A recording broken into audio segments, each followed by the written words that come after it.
Hello, this is Dr. Trevor from PhysicsThisWeek.com. Today let's talk a little bit about unit conversions. And by the end of this lesson, you'll be able to convert between common units of mass, length, and time, and then compound units which are built up of combinations of mass, length, and time, such as speed and acceleration. Those units have meters and seconds in them, so you've got meters per second and meters per second squared for acceleration. Okay, now a conversion factor is just a quick way to change from one unit to another, and you've been using these for most of your life. In particular, you know that 1 hour is 60 minutes. You also know that a foot is equal to 12 inches and a yard is equal to 3 feet. And of course, you could go to 36 inches in a yard and a whole bunch of other ones that you could also learn. One thing to notice about these is because 60 seconds defines 1 minute, these have unlimited numbers of significant digits, even though I've only written them with 3 here. So don't use these numbers in figuring out conversion factors when you look at the significant digits at the end of those. Okay, now as a physics student, there are 2 that you really should memorize right away, and these ones don't necessarily have what I just said above. 1.609 kilometers is to 4 significant digits equal to 1 mile. On the other hand, the inch is actually defined as 2.54 centimeters. So in this conversion factor, you would use as many significant digits as your original number had. In this one, you could be limited to 4 because a mile isn't exactly this long. It's a little bit longer in reality. But when you're measuring miles, you don't care in particular about how many centimeters are in that mile, or how many centimeters you're off.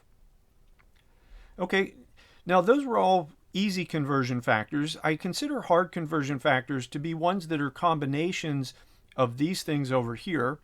Now 1 mile per hour, it turns out that the conversion factor is 1.609 kilometers per hour, but that's because the miles on the left-hand side and the kilometers on this hand side actually have a relatively easy conversion factor over here. However, if I want to change from miles per hour to meters per second, this is a little bit more complicated. Now, you could memorize this one in addition to all the ones you know and the ones you're just in the process of memorizing. But if you want to go the other direction, then there's yet another thing that you have to memorize. Now, my brain doesn't like to hold too many things in it at once. So rather than learn tons and tons of conversion factors, you can generally get away with these ones on the left-hand side and then do some mathematical tricks or mathematical manipulations to get the answer that you want. So, looking at some of these conversions, in particular, the 1 mile is equal to 1.609 kilometers.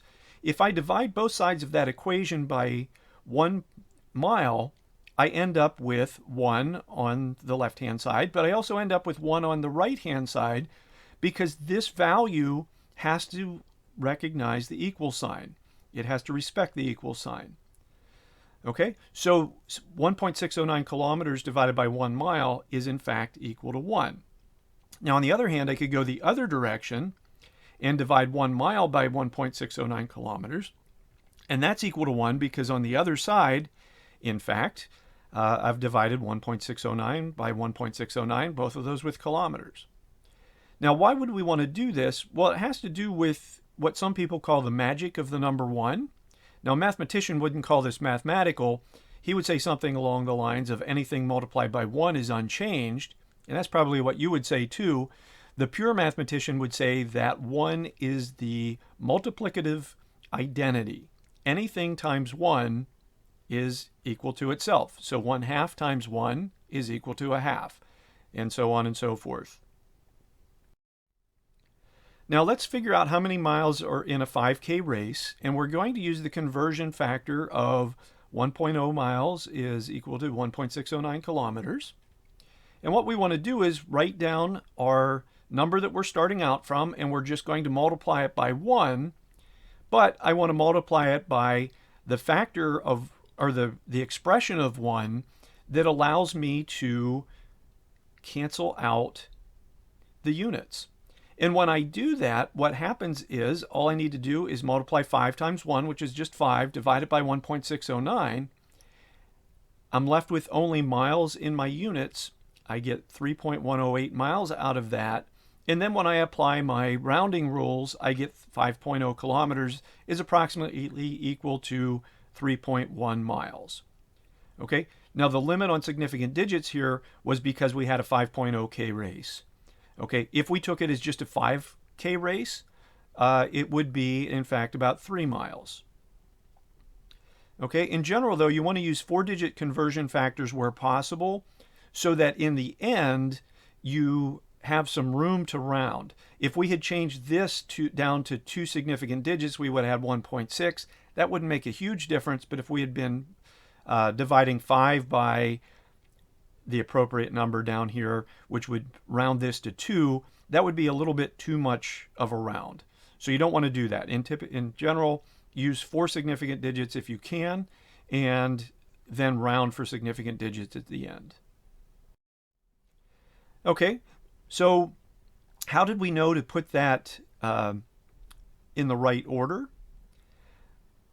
Well, I picked it such that my 5 kilometers, which is essentially in the numerator, if you put this over 1, and the kilometers down here in the denominator actually cancel out.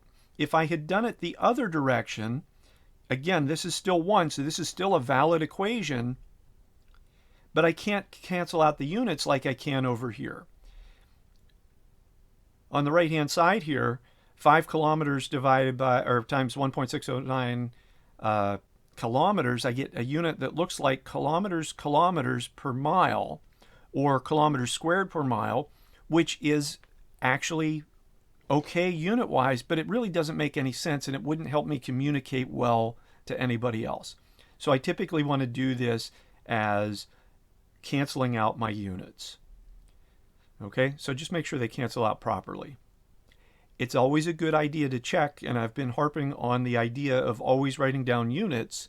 Every time you write a number, this is one of those cases where it's very easy, if you leave the units out, to make big mistakes.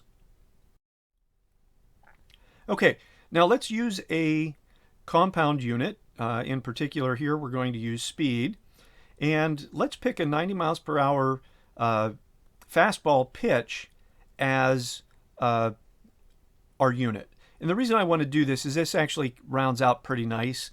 So instead of using 100 miles per hour, which some of the best baseball players can throw, I'm going to use 90 miles an hour. So I'm going to start from the 90 miles per hour. I'm going to rewrite it again, just writing miles per hour, and I'm using MI for miles instead of M, so I don't accidentally cancel it out with meters.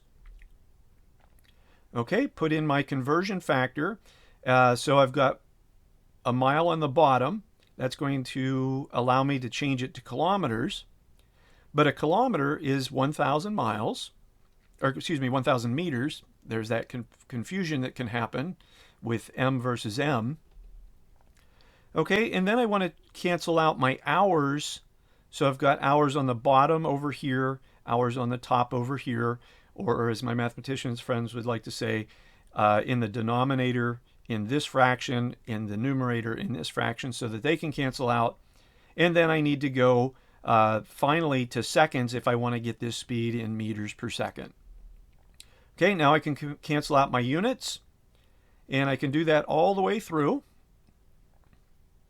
And notice that I'm left with meters and seconds, which are the units that I want to translate this into or convert it into.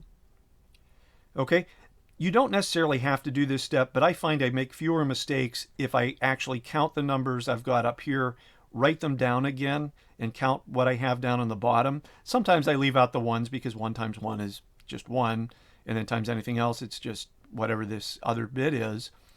But I gather those up so I have it all right in place when I'm entering it into my calculator. Okay, now if I do the math, sometimes I put in these intermediate steps, but finally in my calculator, I end up with 40.225 meters per second, which lets me know that 90 miles per hour is about 40 meters per second. Okay, that's something you should carry around in your pocket so that when you're looking at physics problems, if you have somebody riding a bicycle and they end up going 40 meters per second, chances are you did something wrong in a conversion factor somewhere, you did something wrong in an equation.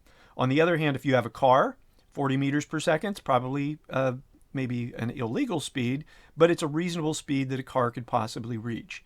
If you're looking at a jet going 40 meters per second, that's probably not fast enough. And again, those are clues that you've made a mistake. Unfortunately, in the United States, we don't necessarily think in terms of meters per second or kilometers per hour. We've grown up always reading miles per hour and having an idea of how fast those things are. And just a reminder, these definitions have unlimited significant digits, so I would not round my final answer necessarily down to one significant digit because of these conversion factors. I'm rounding it down because my 90 miles per hour is only to really one significant digit. In fact, if I put a bar across the 0, I would end up with 2 significant digits and 2 significant digits for each answer or each side of the equation. Okay, now a quick review.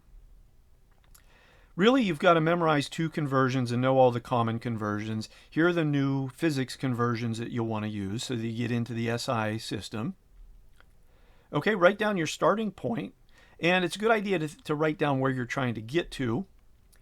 And then write down the conversion factor with the matching unit in the denominator. So I'm starting out with 1 meter, and I want 1 meter on the bottom. I'm converting first to centimeters because I know this definition.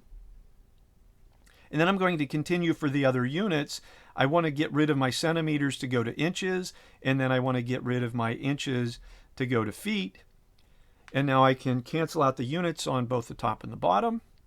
Make sure that they all cancel out, so I'm only left with the ones that I want. I wanted to get into feet. I'm only left with feet. That tells me I'm in pretty good shape.